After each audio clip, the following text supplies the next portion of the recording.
Hello and welcome. Thanks for joining me. I'm Melissa. For today's video, I wanted to show you a great project I was working on where I created a wall collage using some vintage frames that I found at local thrift stores, garage sales, and yard sales. So let's check it out. So, as I said, I found these from various thrift stores, garage sales, yard sales. I love it. I found some things for $1. Really, I was just looking for that vintage look, that gold look, because hey, I found this beautiful mirror at Homesense and I wanted to decorate. And look at this, this said 1948. So exciting. So I found some items that were gold and some items that I could paint myself, but it had all the scrolling and details, so it will go with my motif. Okay, first I wanted to start with the picture frames that I really didn't want to keep the photo. So I took them out and I found this awesome sticky peel and stick type of wallpaper at the dollar store, and I really loved the look of it. I'm not actually going to use the sticky part, but hey, it was nice that the lines were already there. It really helped for me to get those nice clean lines so that I can make my cut.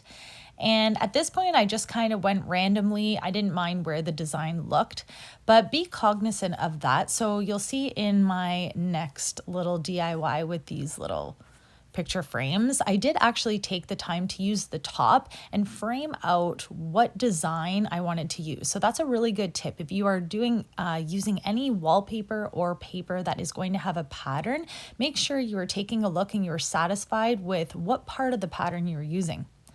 So next I went ahead and I started to paint gold, make that gold effect to match the other picture frames, and it really did do the trick. Some of my items did have a little bit more turquoise. Hey, it was from a previous DIY, and although I love turquoise, I just wanted a different look. The black actually did a favor because it did allow it to make that vintage look and it wasn't so bright. However, hey, again, the turquoise, I did have to do a few layers of it to make sure the turquoise actually did disappear. And I let that dry. So once it was dry, it really was shiny, brand new. So I used this wax antique glaze. I think it's actually used for chalk paint to get that antique look, but I just rubbed it all around. I think you can use a paintbrush too and wipe it off, but the key is to put it on and then wipe it off strategically. You can take it off as much or as little as you want until you have the look you're going for. So for me, I really just wanted it to look gold but vintage and worn, and I think it did the trick. Now, to remove those inevitable sticky marks that are left over from the price tags, I did use some Goo Gone, and you just let it sit for a few minutes and it really does do the trick and remove those off, and voila, I'm all set. So now my favorite part, the staging. And don't be afraid to do this over and over and over again until you are satisfied. And so I always recommend staging it before you put it on the wall. And don't worry if you change your mind while you're putting it up on the wall too. So here's a few different variations that I did. I actually spent a few days until I felt like it was satisfying for me.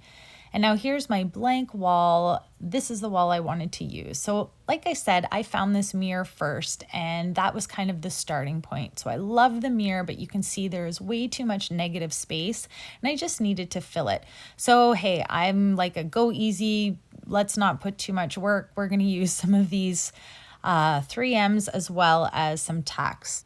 And the thing I love using tacks or push pins, I guess is what they really are, is they don't make as deep of a mark, and you really can change your mind and move it around until you get the feeling of it. The 3Ms, well, they're a little bit more permanent. So I would actually recommend using a level. I guess that's more do as I say, not as I do. And oh yes, I forgot to let you know, you do need to hold it for about 30 seconds when you're using those 3Ms.